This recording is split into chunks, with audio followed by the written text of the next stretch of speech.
Assalamualaikum warahmatullahi wabarakatuh. Para mahasiswa ya, semester 5 PAI Stayo yang sangat saya sayangi. Ya. Alhamdulillah pada hari ini kita bisa melanjutkan kuliah kita ilmu pendidikan. Sekarang ini untuk pertemuan yang kedua. Ya. Pada pertemuan yang ke-1 sudah saya jelaskan topik-topik bahasan yang akan kita bahas selama semester 5 ini. Ya. Yang antara lain di situ adalah yang harus kita bahas tentang pengertian dan tujuan ya, serta ruang lingkup ilmu pendidikan. Ya. Kita awali kuliah kita hari ini dengan bersama-sama membaca basmalah. Bismillahirrahmanirrahim. Ya. Nah, kita sebelum masuk ke pengertian pendidikan, ya, kita sebagai calon pendidik Muslim, ya tentu sumbernya Al-Quran dan Al-Hadis. Marilah bersama-sama kita coba, ya. Kamu mungkin bisa mencoba nanti mencari ayat-ayat Al-Quran yang kaitannya tentang pendidikan, ya, tentang pentingnya pendidikan atau pentingnya menuntut ilmu. Ya. Misalnya nanti ada dalam surat Al-Mujadalah itu ya, yarfa'illahu alladhina amanu minkum walladhina utul ilma darajat. Allah akan mengangkat derajat orang-orang yang beriman di antara kamu. Dan orang-orang yang berilmu diangkat menjadi beberapa derajat. Ya masih banyak ayat-ayat yang lain. Misalnya surat Al-Alaq ayat 1-5 itu juga kaitannya dengan menuntut ilmu. Iqra bismi rabbikal ladzi khalaq. Khalaqal insana min 'alaq ya dan seterusnya. Itu juga ayat yang mendorong supaya kita rajin menuntut ilmu. Di samping ayat-ayat Al-Qur'an ya, juga coba kamu cari nanti ya, hadis-hadis Nabi yang memerintahkan kita untuk menuntut ilmu. Misalnya ya paling populer itu adalah ada hadis Nabi ya, tolabul ilmi waridotun ala kulli muslimin. Ya, ya. Yang lain hadis lain ditambah wa ala kulli muslimin wa muslimatin. Menuntut ilmu itu wajib bagi setiap muslim, baik laki-laki maupun perempuan. Ya, masih banyak hadis-hadis yang lain. Ya. Kemudian juga carilah kata-kata mutiara, ya, kata-kata hikmah tentang pentingnya ilmu dan pendidikan. Ya, misalnya at-ta'allum, ya, fisigori, ya, menuntut ilmu di waktu kecil itu kan naksi bil hajar, bagaikan melukis di atas batu. Tetapi kalau menuntut ilmu ya di masa tua itu kan naksi filma, bagaikan melukis di atas air. Ya, melukis di atas air begitu dilukis hilang, ya kan? Itu kalau at-ta'allum fil kibar, ya, menuntut ilmu di masa tua. Ya, silakan nanti cari yang lain. Ya, kamu mesti kreatif nanti. Ya. Ini ada ungkapan dari Ali bin Abi Thalib, ini bagus sekali ini. Ya, yang mengatakan didiklah anak-anakmu. Ya, bukan dalam keadaan yang serupa denganmu. Didiklah dan persiapkanlah anak-anakmu untuk suatu zaman yang bukan zamanmu. Mereka akan hidup pada suatu zaman yang bukan zamanmu. Nah, ini ucapan Ali bin Abi Thalib. Ada lagi ungkapan Ali bin Abi Thalib ya, yang belum saya tulis di sini. Ya, dia mengatakan, ya, jadikanlah dirimu teman bermain untuk anak-anakmu saat anakmu berusia ya 7 tahun yang pertama. Kemudian jadikanlah dirimu pendidik yang disiplin pada saat anakmu berusia 7 tahun yang kedua. Ya. Jadikanlah dirimu sahabat untuk anak-anakmu pada saat anakmu berusia 7 tahun yang ketiga. Jadi sudah usia 21 tahun itu berarti. Setelah itu lepaskanlah anakmu. Anakmu bukanlah milikmu. Anakmu adalah milik zamannya. Ya, ini kata Ali bin Abi Thalib tentang pentingnya pendidikan. Nah, ada beberapa istilah yang biasa digunakan untuk pendidikan ini. Ya, ada istilah pedagogik, ini maknanya mirip-mirip ya, sama saja ini. Pedagogik itu ya pendidikan, education ini bahasa Inggrisnya ya. Lalu tarbiyah ya ini bahasa Arab, ini juga artinya pendidikan. Nah, kemudian andragogi ini juga pendidikan. Nah, bahasa Jawanya yang populer juga panggulawentah, ini juga artinya pendidikan. Oke. Nah, nanti kita coba bahas ya di nanti itu apa bedanya pendidikan dan pengajaran. Apa inti pengertian pendidikan itu? Apa itu ruang lingkup bahasan ilmu pendidikan? Apa bedanya pendidikan dan ilmu pendidikan? Ya, beda aja antara pendidikan dan ilmu pendidikan. Orang yang menguasai ilmu pendidikan belum tentu bisa mendidik dengan baik. Kadang-kadang orang yang tidak ahli ilmu pendidikan malah bisa berhasil ya, mengantarkan anak-anaknya menjadi orang-orang terdidik. Ya, mengapa? Karena di samping unsur ilmu itu ada unsur seni mendidik. Yang kelima nanti kita bahas juga apa itu objek materia dan objek formal pendidikan.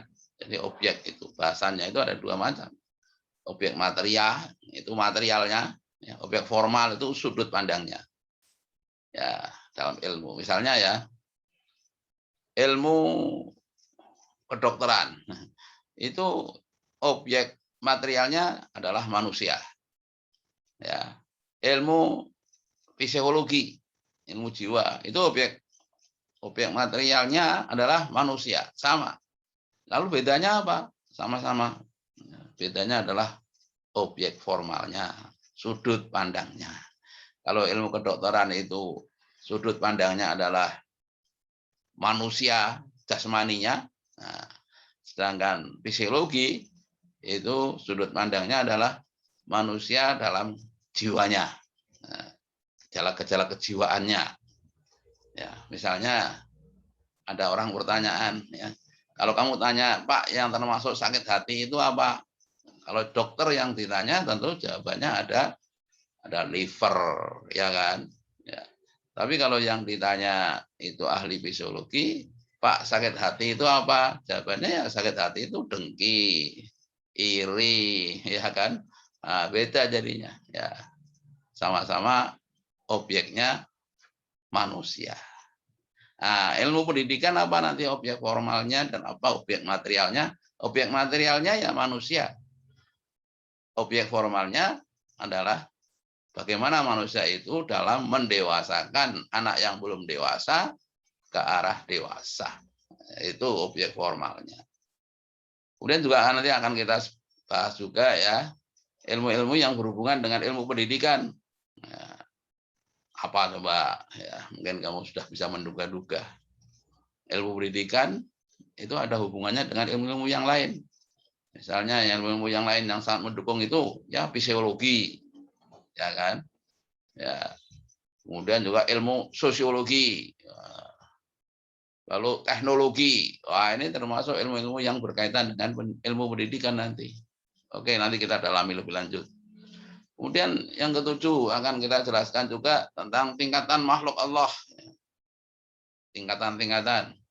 Ya, ada makhluk Allah itu yang paling rendah itu ya benda mati, ya kan, anorganisme. Kemudian tingkatan lagi tingkatan tumbuhan, ya, tanaman. Ya. Lalu yang ketiga tingkatan hewan. Yang keempat adalah tingkatan manusia, human. Ini nanti ya. Kemudian yang kedelapan, mengapa manusia harus dididik? Ya. Ini juga menjadi bahasan yang menarik nanti. Andaikan manusia ya, tidak dididik, ya, kamu misalnya begitu lahir terus dibiarkan aja oleh orang tua kamu, mati. Ya. kamu tidak bisa berkembang, tidak bisa berjalan, tidak bisa bicara, gitu. Ya, ini andaikan manusia tidak mendapatkan pendidikan. Nah, ini pengertian pendidikan. Ya. Ada pendapatnya Ngalim Purwanto. Ya, nanti PowerPoint ini akan saya share, ya, akan saya posting. Nah, kamu bisa mendalami lewat ini, sebab lewat ini video ini sangat terbatas ya. Kalau terlalu lama nanti menghabiskan banyak ya, banyak pulsa ya. Jadi nanti kita bahas juga menurut Ngalim Purwanto. Ya, lalu menurut Ki Hajar Dewantara, ini tokoh pendidikan nasional ya, Menteri pertama pendidikan itu adalah Ki Hajar Dewantara. Ya, nanti kamu bisa baca karena akan saya share nih PowerPoint-nya. Kemudian menurut Undang-Undang Sisdiknas, ini sampai sekarang masih berlaku, belum ada perubahan. Undang-Undang Sisdiknas nomor 20 tahun 2003.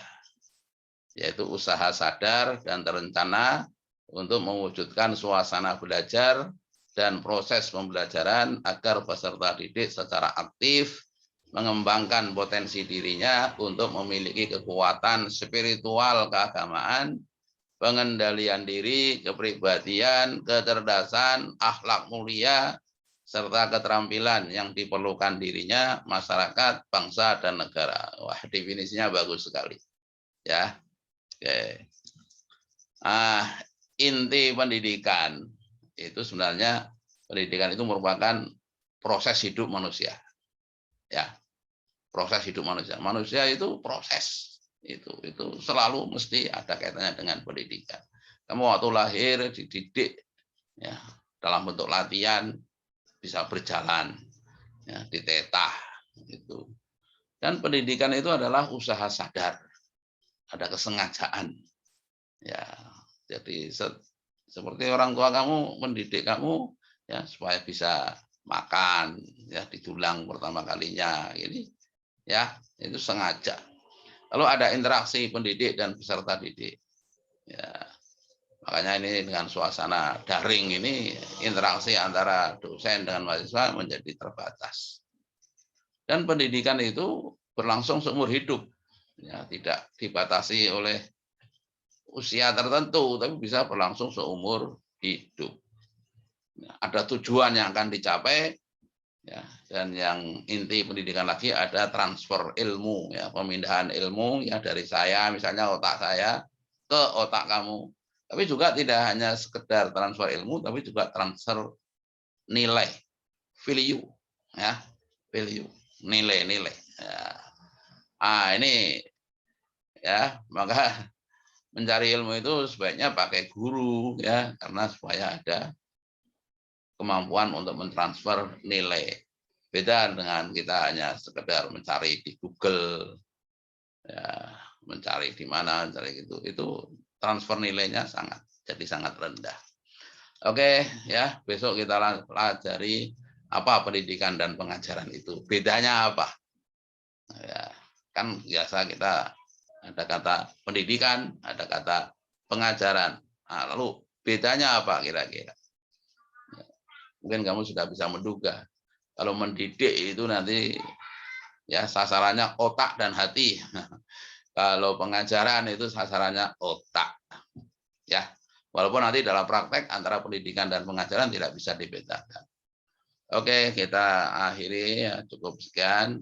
Singkat-singkat saja kita. Nanti kamu bisa melihat PPT saya ini, PowerPoint saya ini akan saya share dalam bentuk atau melalui Google Classroom kita. Ya, kita akhiri bersama.